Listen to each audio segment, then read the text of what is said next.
Welcome back to Cheddar's Opening Bell here at the New York Stock Exchange. I'm Dave Briggs on a very exciting day here in New York because the WNBA rang the bell here at the exchange, and the WNBA will frankly never be the same as the business of women's sports altogether has been forever altered. We're talking about record ratings, sellout crowds. We're talking about merchandise sales, secondary ticket market.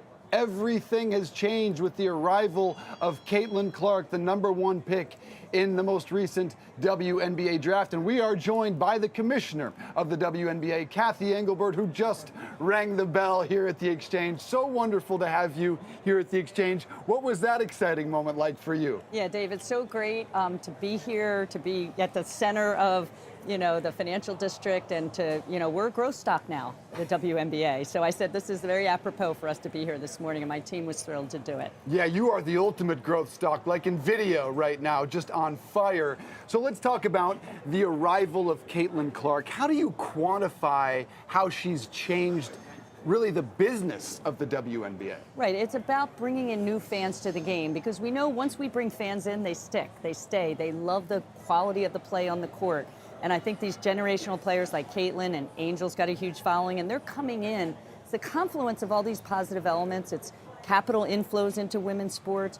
It's these generational players with big followings in college, partly because of NIL, partly because of social media, partly because media companies are stepping up to cover the game more. So the "if you build it, they will come" is actually working out, and it's true. So there's confluence of all of this at one time.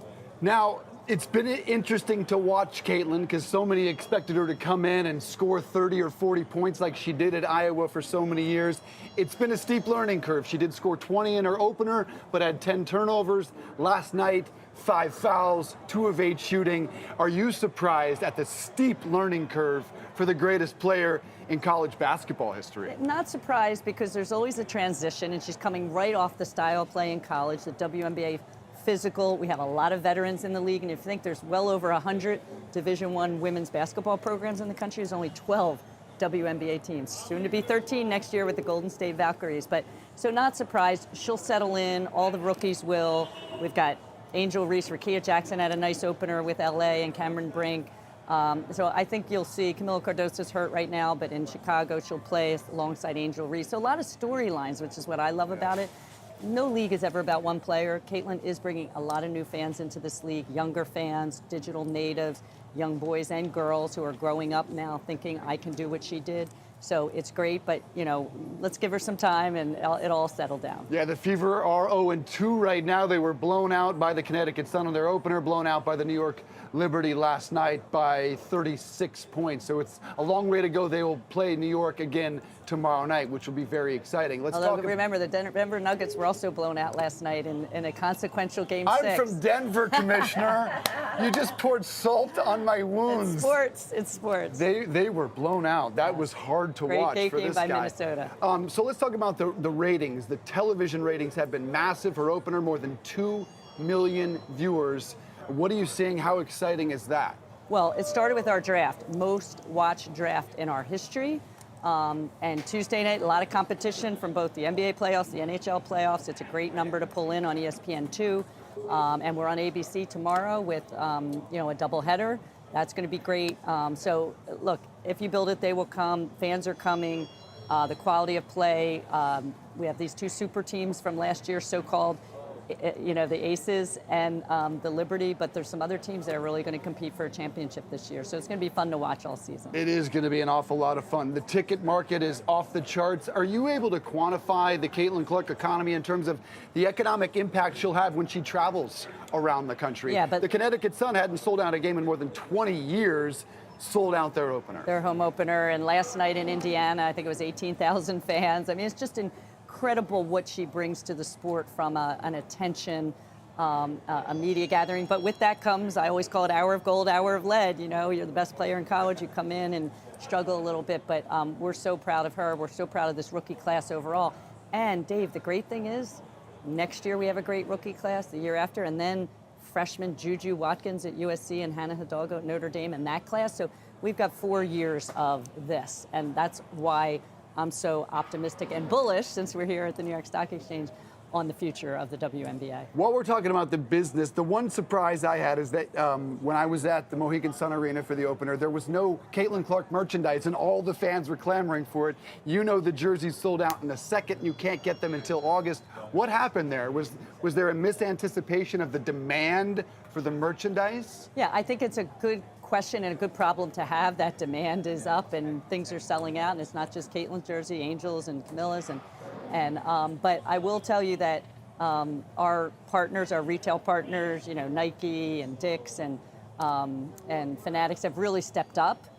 However, when you sell the most jerseys on your draft night of any athlete in history, it's pretty amazing. So yes, we'll reset and make sure that our fans can get that merch. And in an away game, they usually don't have the away merch at any arena. I can't help but wonder if that'll change. But that could change. But certainly, I'm sure there was a lot of Caitlin merch in Indiana last night for their home opener. How much do you think this will impact the WNBA TV rights renegotiation? Yeah, really important time. When I said the confluence of all these positive elements, we're also negotiating a media rights deal right now. So couldn't be a better time coming off that huge viewership number and that huge game of consequence in the NCAA finals.